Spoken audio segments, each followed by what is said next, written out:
warahmatullahi wabarakatuh. Selamat datang kembali di Rumah Ilmu. Bagaimana kabar kalian anak-anak? Semoga kita semua selalu diberikan kesehatan.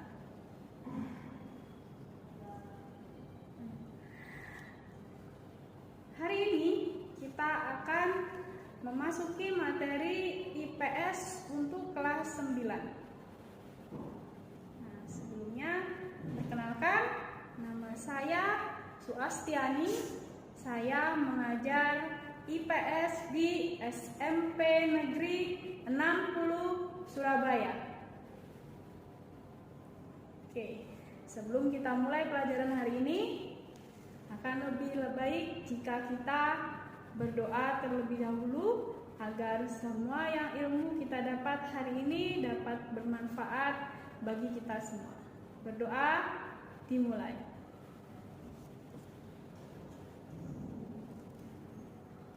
Selesai? Nah, ayo kita persiapkan dulu semua alat tulisnya dan buku serta buku panduan. Disiapkan dulu.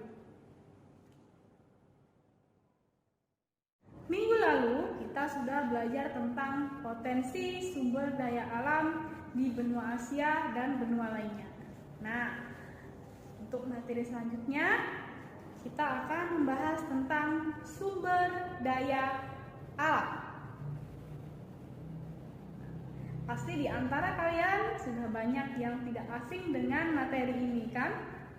Ya, betul sekali. Sumber daya alam kita sudah belajar di kelas 7 dan kelas 8. Lalu, kenapa Bu kita harus mengulangi lagi di kelas 9? Ayo, kira-kira ada yang tahu apa perbedaannya?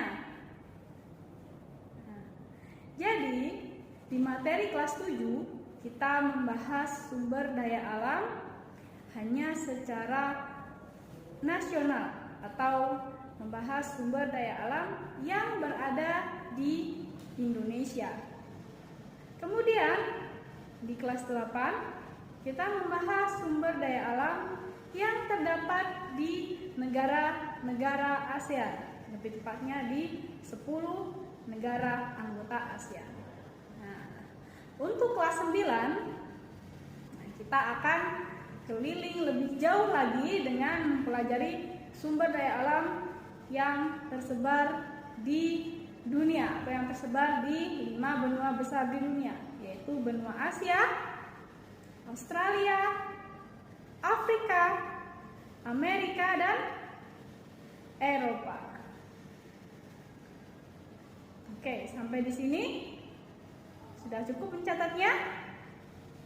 Oke, sebelumnya Ibu ulangi lagi ya. Sebenarnya apa sih pengertian dari sumber daya alam itu? Kenapa sumber daya alam ini sangat penting untuk kita pelajari?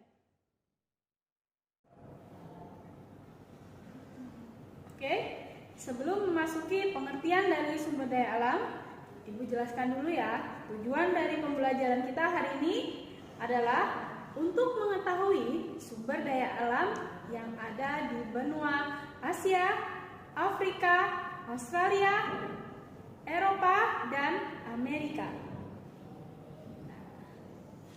Pengertian dari sumber daya alam adalah segala sesuatu yang berasal dari alam, yang kemudian dapat digunakan atau dimanfaatkan untuk memenuhi kebutuhan manusia. Oke, sampai di sini dulu ya. Nah, selanjutnya kita akan mulai berkeliling ke dunia, dan benua yang akan kita bahas pertama adalah benua Asia. Oke, di antara kalian pasti sudah banyak yang tahu bahwasanya benua Asia ini adalah benua yang terbesar di dunia. Nah, hasil bumi dari sumber daya alam di benua Asia juga salah satunya yang paling terkenal di dunia. Nah, salah satunya sumber daya yang paling terkenal adalah hasil pertanian dan hasil pertambangannya. Kemudian negara yang pertama kita bahas adalah negara Jepang. Oke, bisa dilihat gambar di samping. Ini adalah peta negara Jepang. Atau kalian jika di rumah ada yang mempunyai atas, silahkan dibuka dan mencari peta negara Jepang.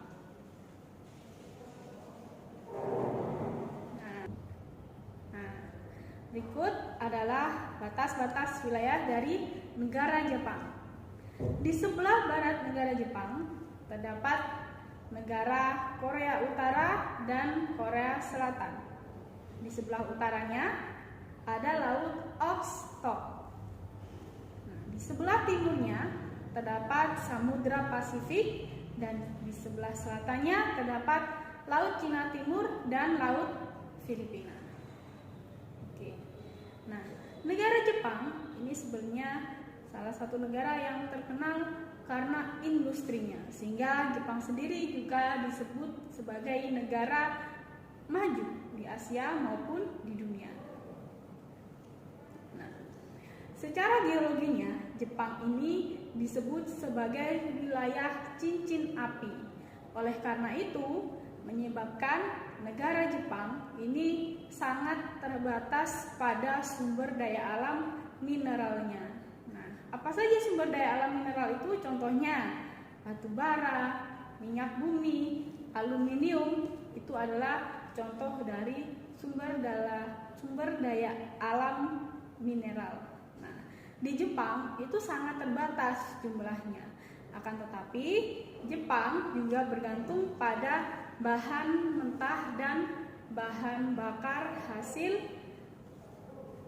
impor dari negara lain. Jadi selalu ada kelebihan dan juga ada kekurangannya. Ketika Jepang ini dikenal sebagai negara maju dalam industri motor, handphone, elektronik dan lain sebagainya, tapi dia juga memiliki kekurangan dalam hal hasil buminya.